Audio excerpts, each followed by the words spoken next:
So what have we learned? What are the lessons that come from the tens of thousands of pages of information that we've generated on these lives? Well, the lessons aren't about wealth or fame or working harder and harder.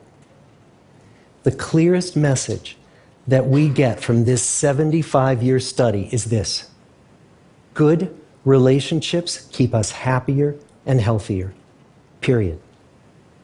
We've learned 3 big lessons about relationships. The first is that social connections are really good for us and that loneliness kills. It turns out that people who are more socially connected to family, to friends, to community are happier, they're physically healthier, and they live longer than people who are less well connected. And the experience of loneliness turns out to be toxic. People who are more isolated than they want to be from others find that they are less happy, their health declines earlier in midlife, their brain functioning declines sooner, and they live shorter lives than people who are not lonely.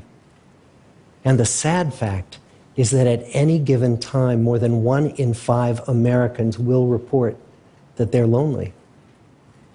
And we know that you can be lonely in a crowd and you can be lonely in a marriage.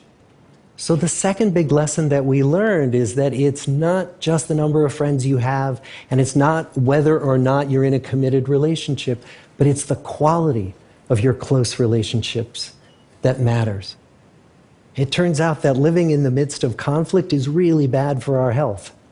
High conflict marriages, for example, without much affection, turn out to be very bad for our health, perhaps worse than getting divorced.